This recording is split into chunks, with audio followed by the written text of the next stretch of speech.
ஆதியாமத்திலிருந்து வெளிப்படுத்தல் வரை கிறிஸ்துவை குறித்து ஏராளமான தீர்க்கதரிசன வசனங்கள் சொல்லப்பட்டிருக்கிறது. நான் தலைப்பி சொல்லுகிறேன், என்னுடைய செய்தியை பின்னாலே பேசுகிறேன். முதலாவதாக, அவர் ஆபிரகாமின் வித்து. இதை குறித்த வசனத்தை மத்தேயு சுவிசேஷம் 1 அதிகாரம் 1 வசனத்திலே பார்க்கலாம். இது சீட் ஆஃப் ஏப்ரகாம். மத்தேயு சுவிசேஷம் 1 அதிகாரம் 1 வசனம். ஆபிரகாம் ஈசாக்கை பெற்றான். இந்த மத்தேயு 1:1 கிறிஸ்துவனுடைய வம்ச வரலாறு. 2 சொல்லுகிறது, ஆபிரகாம் ஈசாக்கை பெற்றான், ஈசாக்கு யாக்கோபை பெற்றான், யாக்கோபு யூதாவையும் அவன் சகோதரரையும் பெற்றான். இங்கே நான் குறிப்பிட விரும்புகிற வார்த்தை என்னவென்றால், கிறிஸ்து ஆபிரகாம், த சீட் ஆஃப் ஏப்ரகாம். அந்த வசனத்தை படிக்கிறேன். கிறிஸ்துவின் வரலாறு. எங்கிருந்து வந்தார்? ஆபிரகாமின் வம்சத்திலிருந்து வந்தார். இதை குறித்த செய்தியை இன்னொரு செய்தியை நான் விளக்கமாய் பேசியிருக்கிறேன். அதை பார்க்க அன்பை கேட்கிறேன். 2வது, அவர் தாவீதின் குமாரன், ராஜா.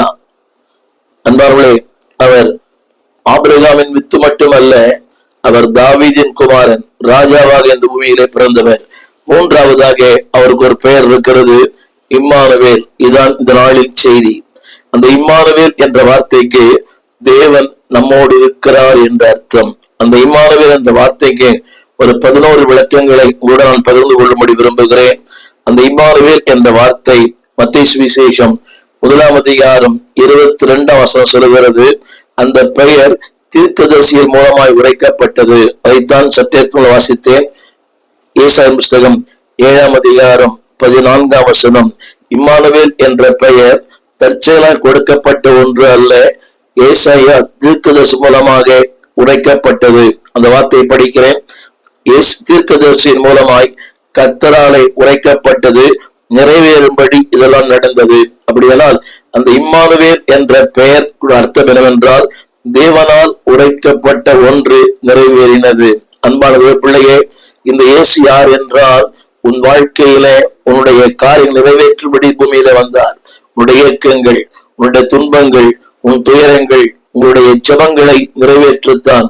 அன்பார்களே, இன்றைக்கு ஒவ்வொரு மனிதனுக்கும் வித்தியாசமான ஆசைகள் உண்டு, விருப்பங்கள் உண்டு, நோக்கங்கள் உண்டு. என் வார்த்தை கவனமாய் கேளுங்கள். கர்த்தரால் உரைக்கப்பட்டதை நிறைவேற்றத்தான் இயேசு பூமியில வந்தார்.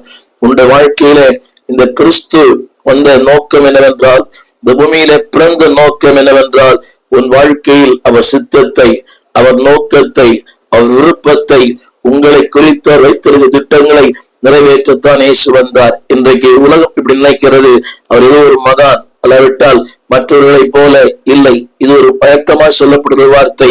புத்தன், இயேசு, காந்தி இவர் அப்படிப்பட்டவர் அல்ல. திரும்ப சொல்லுகிறேன், தேவனால் ஏற்கனவே உரைக்கப்பட்ட ஒன்றை நிறைவேற்ற இந்த பூமியில வந்தார். உன் வாழ்க்கையில இன்றைக்கு ஏதோ ஒரு வாழ்க்கை அல்ல, உன்னை குறித்து தேவனுடைய மேன்மையான திட்டங்கள், மகிமையான திட்டங்கள், மகத்துவமான திட்டங்கள், அது நிறைவேற்றத்தான் இயேசு வந்தார். அதற்கு பெயர்தான் இம்மானுவேல். இவர் யார் என்றால், வாழ்க்கையின் நோக்கங்களை, வாழ்க்கையின் திட்டங்களை, வாழ்க்கையின் குறிக்கோளை நிறைவேற்றுகிறவர். இன்றைக்கு அந்த இம்மானுவேல் என்ற பெயருக்கு தேவன் நம்மோடு இருக்கிறார். அதை விட சற்று மேல சொல்ல வேண்டுமானால், உன் வாழ்க்கையை, அதாவது தேவன் நோக்கத்தை நிறைவேற்ற இந்த பூமியில வந்தார். உலகம் பிறந்தது முதல் இந்த நாள் வரை மனிதனுக்கு நோக்கம் தெரியவில்லை. ஏன் பிறந்தேன், எதற்காக பிறந்தேன், இந்த வாழ்க்கை என்ன, இந்த வாழ்க்கையின் முடிவு என்ன, எதிர்காலம் என்ன தெரியாது. படித்தவர்கள், மிகப்பெரிய ஜாம்பவான்கள், மிகப்பெரிய மேதைகளை கேட்டு பாருங்களேன், வாட்ஸ் யுவர் லைஃப் தெரியாது. ஆனால் கிறிஸ்து இந்த பூமிக்கு வந்த நோக்கம் என்னவென்றால், உன் வாழ்வில், உன்னுடைய குடும்பங்களில், உன்னுடைய ஜீவியத்தில் அவருடைய நோக்கத்தை நிறைவேற்ற வந்தார். இந்த கிறிஸ்துமஸ் நாளிலே என்னை கேட்டுக்கொண்டிருக்கிற அன்பான தேவ பிள்ளைகளே, இதுவரை நீங்கள் ஏராளமான கிறிஸ்துமஸ் நாட்களை பார்த்திருக்கலாம். இந்த கிறிஸ்து பிறந்த நோக்கமே உன் வாழ்வில் திரும்ப திரும்ப அந்த வார்த்தையை நான் கோடிட்டு காட்ட விரும்புகிறேன். to fulfill God's plan in your life. அவருடைய நோக்கம், அவருடைய விருப்பம், அவருடைய சித்தம். அதாவது பல கிறிஸ்துமஸை கொண்டாடி கொண்டிருக்கிறீர்களே, ஒரு சின்ன கேள்வி, தேவனுடைய நோக்கம் நிறைவேறி இருக்கிறதா, தேவ சித்தம் நிறைவேறி இருக்கிறதா, என்னுடைய விருப்பங்கள் நிறைவேறி இருக்கிறதா சற்று ஆராய்ந்து பாருங்கள். இந்த இயேசுவை கொலை செய்யும்படி அன்பானவர்களே, அவர் பிறந்த நாள் முதல் அவருடைய சிலுவைக்கு ஏறும் வரை பல நேரங்களிலே அந்த திட்டத்தை நிறைவேற்றக்கூடாதபடிக்கு, தீர்மானம் நிறைவேற்றக்கூடாதபடிக்கு அன்றைக்கு இருந்த சதுசேயர்கள், பரிசேயர்கள், ராஜாக்கள், அன்றைக்கு இருந்த மிகப்பெரிய மனிதர்கள் காரியங்கள் தீட்டினாலும் இம்மானுவேல் என்ற வார்த்தை தேவ திட்டத்தை நிறைவேற்றுகிறவர். ஒருவேளை எல்லாருக்கும் தெரிந்திருக்கலாம், தேவன் நம்மோடு கூட இருக்கிறவர். அதை விட ஒரு மேலான உண்மை என்னவென்றால், தேவ திட்டத்தை உன் வாழ்க்கையிலே நிறைவேற்று இம்மானுவேல். அடுத்தபடியாக இரண்டாவது சொல்ல விரும்புகிறேன். இம்மானுவேல் என்ற வார்த்தைக்கு அர்த்தம் என்னவென்றால், God has fulfilled the mission in your life. இதை ஆரம்பத்தில் சொல்லியிருக்கிறேன். உன்னை சாட்சியாய் நிறுத்தும்படியாய், உன்னை கொண்டு ஜாதிகளையும் ஜனங்களையும் நிறைவேற்றும்படியாய்த்தான் இந்த பூமியில். இந்த இம்மானுவேல் என்ற வார்த்தைக்கு அர்த்தம் என்னவென்றால், கவனியுங்கள், அது ஆங்கிலத்தில் சொல்லுகிறேன், to enable us in our mission witness. தமிழில் சொல்லுகிறேன், நம்மை குறித்த நோக்கம், நம்மை குறித்த சித்தம் உன் வாழ்க்கையில ரெண்டு காரணம் சொல்ல மிஷன், அதாவது அது ஊழியம் மட்டுமல்ல, உங்களுடைய வாழ்க்கையில் உங்களை குறித்த நோக்கத்தை நிறைவேற்ற, சித்தத்தை நிறைவேற்ற. இதைத்தான் நாம் வாசிக்கிறோம். மத்தேயு 28ஆம் அதிகாரம் 18ஆம் வசனம். ஆண்டவருடைய மிகப்பெரிய நோக்கம் என்னவென்றால், ஆண்டவர் சொன்னார், இதோ வானத்திலும் பூமியிலும் சகல அதிகாரம் என கொடுக்கப்பட்டிருக்கிறது. ஆகையால் நீங்கள் புறப்பட்டு போய் சகல ஜாதிகளையும் சீஷராக்கி பிதா, குமாரன், பசுத்தாவின் நாமத்தினாலே அவளுக்கு ஞானஸ்தானம் கொடுத்து. நன்றாக கவனிக்க வேண்டும். அதாவது மத்தேயு சுவிசேஷத்தில் இம்மானுவேல், அந்த இம்மானுவேலுடைய அவருடைய நோக்கம் என்னவென்றால், அன்பு தேவ பிள்ளைகளே, there is a mission for you. உங்களுக்கு இந்த கிறிஸ்துமஸ் நாட்களிலே பண்டிகை கொண்டாடுகிறோம், புத்தாடைகளை அணிகிறோம், நல்லது. அதை விட மேலான ஒன்று, there is a mission for you. உங்களுக்கும் எனக்கும் ஒரு பணி கொடுக்கப்பட்டிருக்கிறது. அந்த பணி என்னவென்றால், அந்த வேலை என்னவென்றால், சகல ஜாதிகளையும் சீஷராக்கு. அதற்காகத்தான் இம்மானுவேல் என்ற வார்த்தையின் பொருள். அதாவது நன்றாக கவனிக்க வேண்டும், நம்மோடு இருக்கிறார். இதற்காக தெரியுமா? வாழ்ந்து சுகமாய் இருப்பதற்கு அல்ல, அவருடைய நோக்கத்தை நிறைவேற்ற. நன்றாக கவனிக்க அன்பாக கேட்கிறேன்.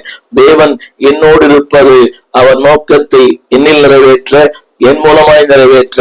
எனவேதான் தேவன் சொன்னார், சகல ஜாதிகளையும் சீஷராக்கி. அடுத்த ஒரு வார்த்தை, பிதா, குமாரன், பரிசுத்தாவின் நாமத்தினாலே அவர்களுக்கு ஞானஸ்நானம் கொடுத்து. அன்பான தேவ பிள்ளைகளே, அந்த இம்மானுவேல் உங்களோடு இருப்பதில் நோக்கமே செயலற்ற மனிதர்களாய் அல்ல, செயல்படுகிற மனிதர்களாய், நோக்கமற்ற மனிதர்களாய் அல்ல, நோக்கமுள்ள மனிதர்களாய் அந்த வார்த்தை சொல்லப்பட்டிருக்கிறது. நீங்கள் புறப்பட்டு போய்.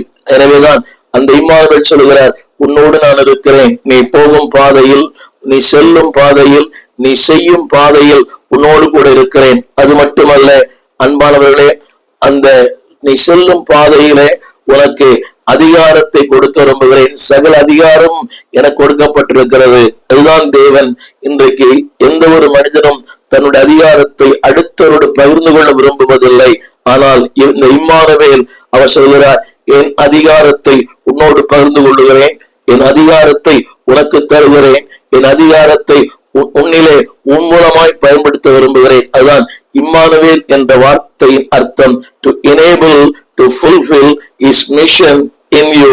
உன் மூலமாக அன்பானவர்களே, உங்கள் வாழ்க்கையின் மூலமாக அவருடைய பெரிய நோக்கத்தை நிறைவேற்றத்தான் இம்மானுவேல் என்ற வார்த்தையின் பொருள்.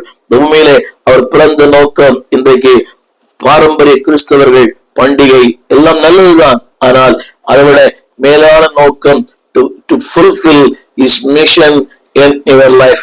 உன் வாழ்க்கையிலே அவர் நோக்கம், அவர் சித்தம், அவர் தீர்மானம். அது மட்டுமல்ல, உன்னை கொண்டு ஜாதிகளை, அந்த வார்த்தை நான் படிக்கிறேன் கேளுங்கள், சகல ஜாதிகளையும் சீஷராக்கி. அப்படியானால் அந்த இம்மானுவேலின் நோக்கம் என்னவென்றால், உங்களை கொண்டு சகல ஜாதிகளையும், படித்தவன், படிக்காதவன், ஏழை, பணக்காரன், உயர்ந்தவன், தாழ்ந்தவன், எல்லாரையும் அவருடைய பிள்ளையாக்க விரும்புகிறார். எனவேதான் அவர் சொன்னார், உன்னோடு கூட இருக்கிறேன்.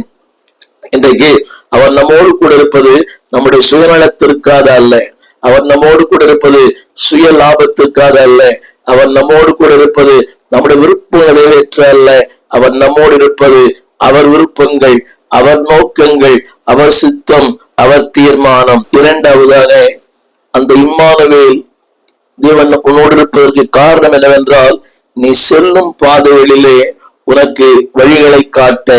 திரும்ப சொல்லுகிறேன், அது ஆங்கிலத்திலும் to guide you in your path. முதல்ல சொன்னேன் to fulfill the mission. இரண்டாவது to guide you, உன்னை நடத்த, உன்னை பாதுகாக்க. வாசிக்கிறேன், கேளுங்கள். மத்தேயு சுவிசேஷம் 2ஆம் அதிகாரம் 1-2. கவனி, அந்த வார்த்தைகள் சொல்லப்பட்டிருக்கிறது. கிழக்கிலிருந்து எருசலேமுக்கு வந்தார்கள். ஏரோது ராஜாவின் நாட்களில் யூதேயாவில் உள்ள பெத்லகேமில் இயேசு பிறந்த போது, தெரிந்த வார்த்தை தான், சாஸ்திரிகள் எருசலேமுக்கு வந்தார்கள். அங்கே நன்றாக கவனிக்க வேண்டும். 2ஆம் வசனம், யூதருக்கு ராஜாவாய் பிறந்திருக்கிறவர் எங்கே? ஒரு கேள்வி. எங்கே? பாதை தெரியவில்லை, பயணங்கள் தெரியவில்லை, நோக்கங்கள் தெரியவில்லை. பிறந்திருக்கிறவர் எங்கே? இந்த எங்கே என்ற வார்த்தைக்கு பதில்தான் இம்மானுவேல். இன்னைக்கு எல்லாரும் கேட்கிற கேள்வி, என் வாழ்க்கையை முடிவு எங்கே? என் குடும்பம் எங்கே? அதாவது உன் கேள்விக்கு பதில் சொல்லத்தான் இம்மானுவேல் இந்த பூமியில பிறந்தார். எங்கே? திரையில் பாருங்கள். அந்த வார்த்தையினுடைய பொருள் என்னவென்றால், அடுத்த வார்த்தை அங்கு சொல்லப்பட்டிருக்கிறது, நாங்கள் அவருடைய நட்சத்திரத்தை கண்டு. அந்த இம்மானுவேல் உன் வாழ்க்கையில பாதை காட்டுவார். உன் வாழ்க்கையிலே போய் சேர இடத்துல கொண்டு போய் சேர்ப்பார்.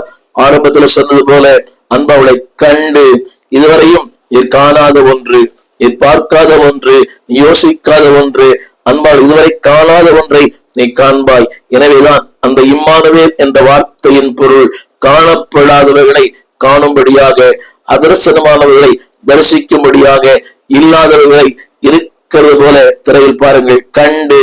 அடுத்த வார்த்தை சொல்லப்பட்டிருக்கிறது, அவரை பணிந்து கொள்ள வந்தோம் என்றார்கள். நான் சொல்ல இந்த வார்த்தை கவனமாய் கேளுங்கள். திரும்ப சொல்லுகிறேன், to guide you in your ways, உன் வாழ்க்கையில் பாதை காட்ட. அந்த வார்த்தை, இவர்கள் சாஸ்திரிகள், படித்தவர்கள், மேதைகள், பட்டதாரிகள், சகலும் அறிந்தவர்கள், நாளும் அறிந்தவர்கள். ஆனால் அவர் கேட்கிற கேள்வி என்னவென்றால், எங்கே? அவர் எங்கே? இந்த இம்மானுவேல் உன் வாழ்க்கையின் பாதையில் உன்னோடு கூட வருவார். வாழ்க்கையின் பாதையில் உன்னை நடத்துவார்.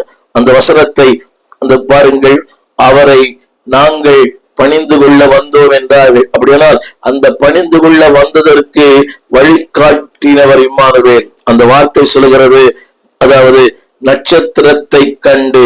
அந்த இம்மானுவேல் உன் வாழ்க்கையில வழிகாட்டுவார். என்னை கேட்டுக்கொண்டிருக்கிற அன்பு பிள்ளைகளே, பாதை தெரியவில்லை, அந்தகாரம் சூழ்ந்திருக்கிறது, எங்கும் இருள், எங்கே போவது, எந்த வழியாய் போவது, எப்படிப்பட்ட தீர்மானங்களை எடுப்பது?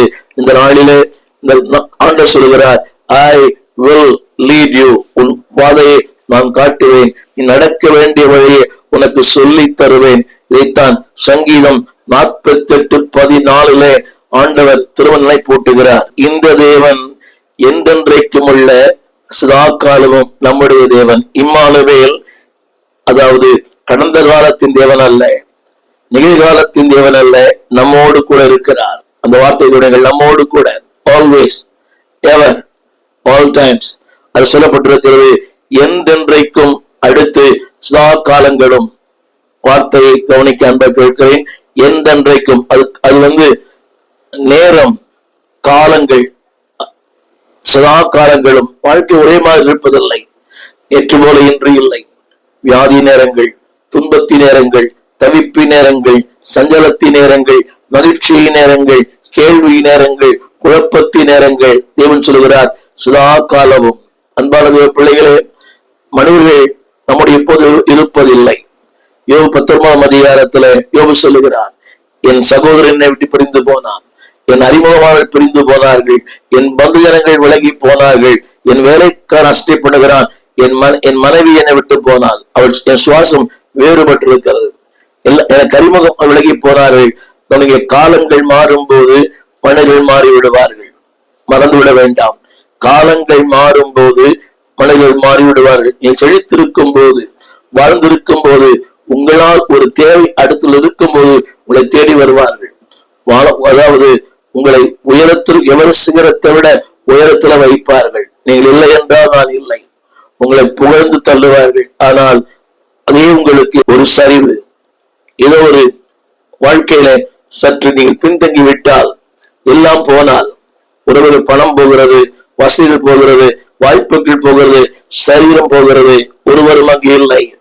ஆனால் தேவன் சொல்கிறார், சதா காலங்களிலும் நான், அந்த வசனம் சொல்கிறது, நம்முடைய தேவன் இந்த இம்மானுவேல் மரண பரியங்கள் நடத்துவார். இம்மானுவேல் என்ற வார்த்தைக்கு அர்த்தம் என்னவென்றால் என்றென்றைக்கும்.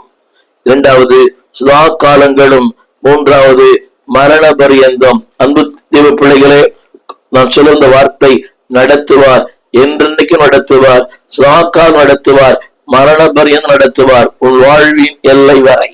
யார் கூட இருக்கிறார்கள் இல்லையோ, என் வார்த்தை கூட இருப்பதல்ல, நடத்தும் தேவன்.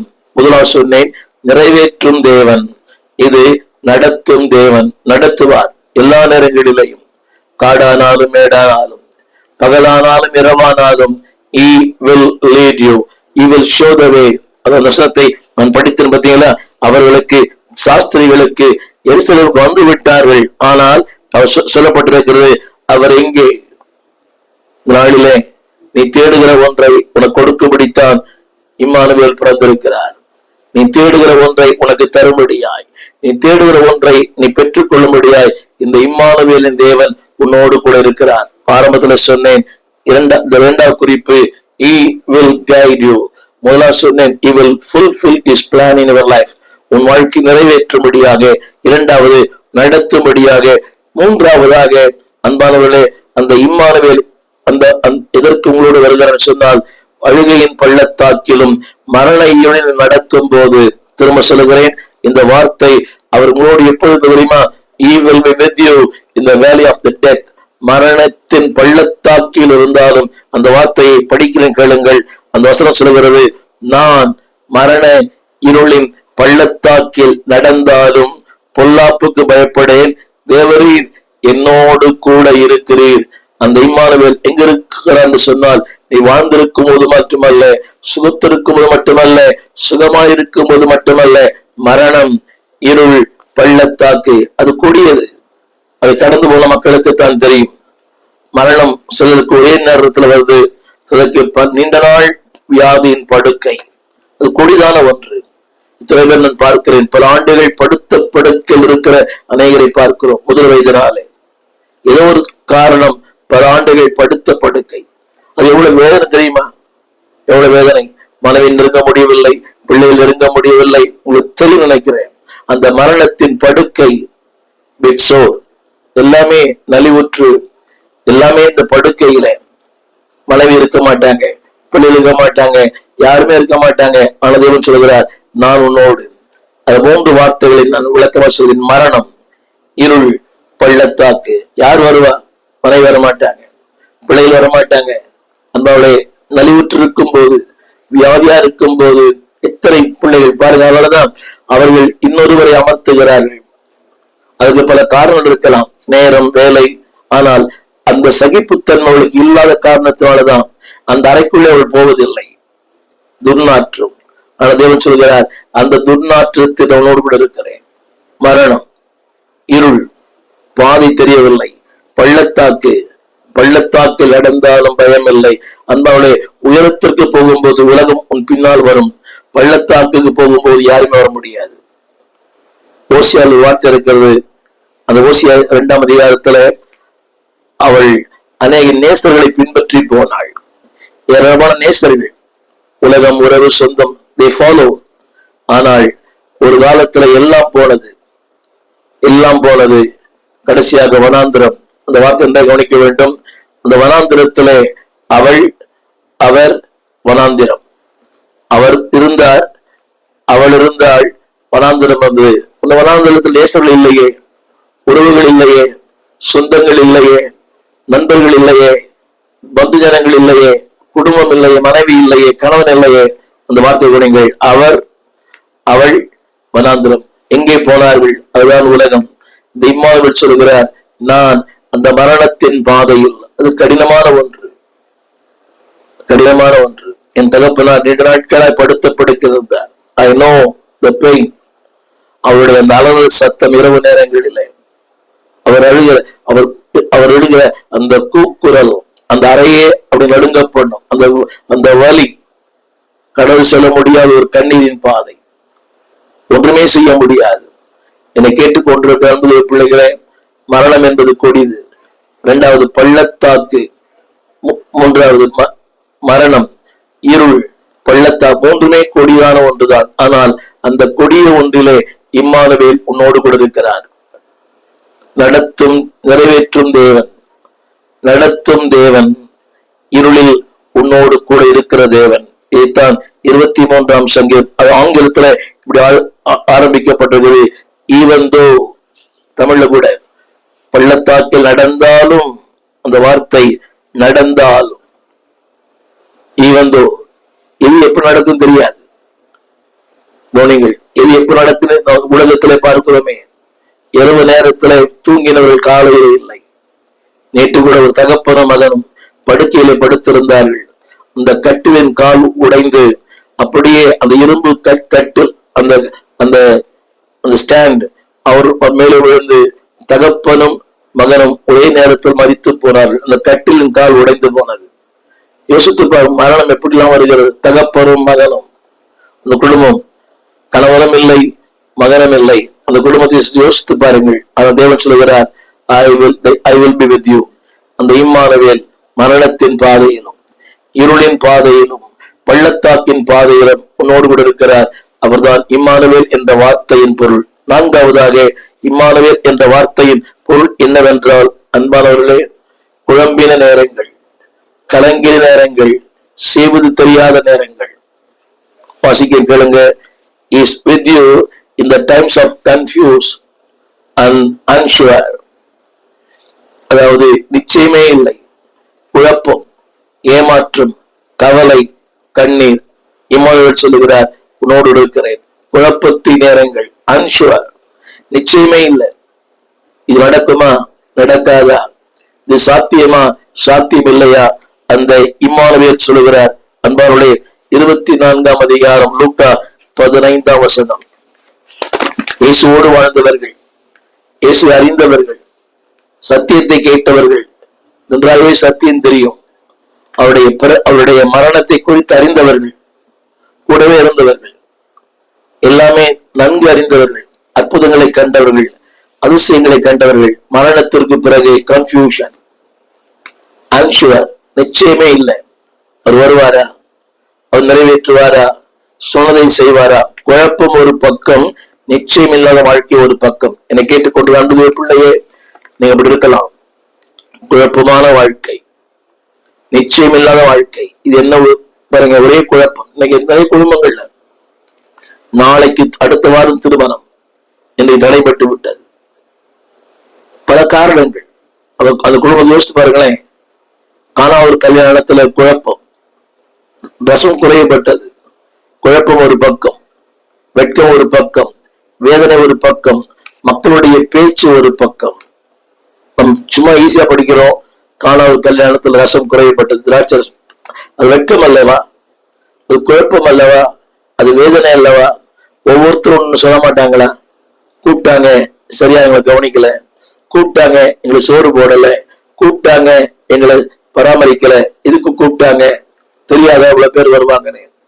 நிர்வாக திறமையின்மை, குழப்பம். தேவன் சொல்கிறார், அப்படிப்பட்ட நேரங்களில் உங்களோடு கூட இருக்கிறார். குழப்பத்தின் நேரங்கள். லூக்கா 24:15. அவர் இப்படி அவர்கள் பேசிக்கொண்டார்கள். என்ன பேசிக்கொண்டார்கள்? இவர் இஸ்ரவேலை மீட்டு ரட்சிப்பால் நம்பி இருந்தோம், நடந்து 3 நாள் ஆயிற்று, நாங்கள் நம்பி இருந்தோம், என் நம்பிக்கை வீணாய் போயிற்று. இம்மானுவேல் நம்பிக்கையற்ற உனக்கு நம்பிக்கை கொடுக்கிறார். The word Emmanuel means he gives a relief from confusion. குழப்பத்தை மாற்ற, நிச்சயமில்லாத வாழ்க்கையில் நிச்சயத்தை தர. அந்த வார்த்தையை படிக்கிற கேளுங்கள். அவர் பேசி அடுத்து சம்பாஷித்துக் கொண்டிருக்கையில், தேவன் பேசினா குழப்பங்கள் மாறும், மனுஷன் பேசினா குழப்பம்தான். நிறைய குடும்பங்களை பார்த்து நல்லா இருப்பாங்க, யாரோ ஒருத்தர் வருவாங்க, வந்து குழப்பிட்டு போயிடுவாங்க.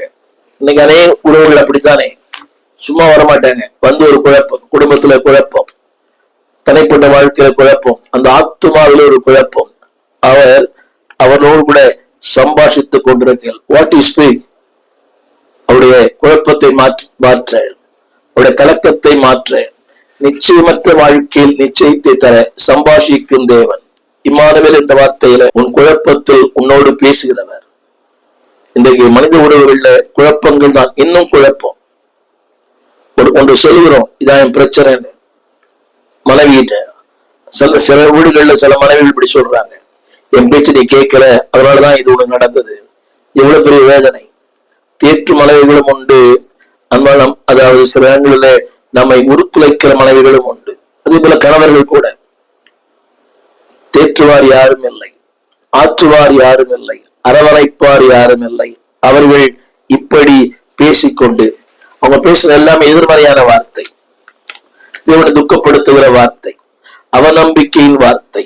அந்த தேவன் சொல்லுகிறார், அவர்கள் சம்பாதிச்சு கொண்டிருக்கையில் இயேசுதாமே சேர்ந்து அவர்களோடு கூட போனார். உங்களை பத்தி ஒருத்தர் குறை சொல்றாங்க, உங்களை பத்தி குற்றம் சொல்றாங்க, உங்களை பத்தி தீமையா பேசுறாங்க, நடந்து போவீங்க அவங்களோட. அந்த வார்த்தை படிக்கிறேன், அந்த வார்த்தையை நான் படிக்கிறேன்.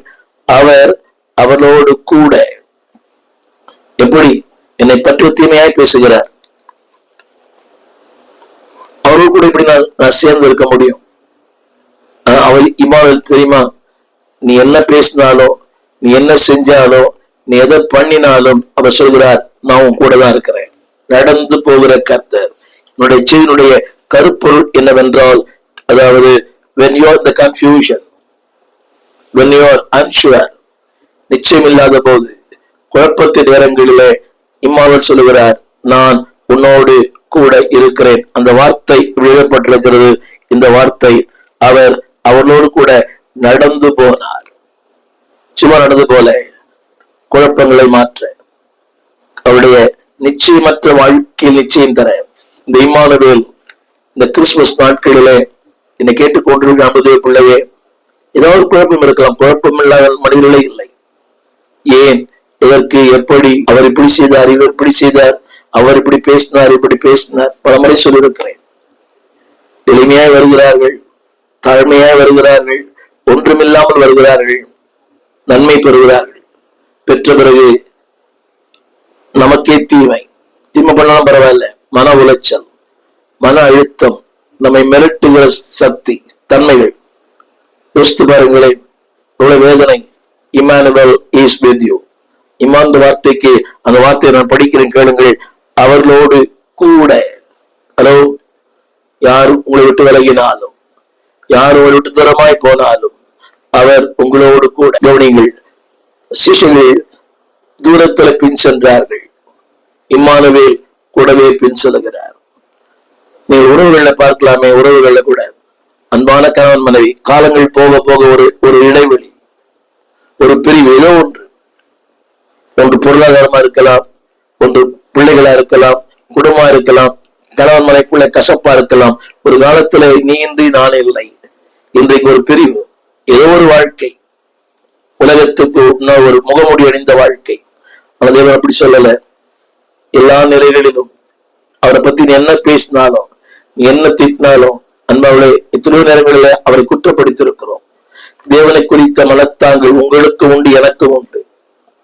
தேவனை காயப்படுத்திருக்கிறோம், அவருக்கு விரோதமாய் காரியங்களை செய்திருக்கிறோம். ஸ்டில் அவர்களோடு கூட நடந்து போனார். இவர்தான் இம்மானுவேல். உணர்வு எல்லா நேரங்களிலும், குழப்பத்தின் நேரங்கள், கலக்கத்தின் நேரங்கள், கண்ணீர் நேரங்கள், என்ன செய்வது என்று தெரியாத நேரங்கள், என் நண்பன் தேவ பிள்ளையே, இந்த இம்மானுவேல் உன்னோடு கூட நடந்து வருவார். எங்கள் விலாசம்: போதகர் ஸ்டீஃபன் தேவகுமார், திறந்த வாசல் சபை, நம்பர் 65, பரமானந்த தெரு, 7 கிணறு, சென்னை 600001. தொடர்புக்கு 9841839287. மேலும் 04431833330. எங்கள் மின்னஞ்சல் stephenopendor@gmail.com. எங்கள் தேவ செய்திகளை யூடியூப் சேனலில் பார்த்து பயனடையுங்கள். தேவன் உங்களை ஆசிர்வதிப்பாராக.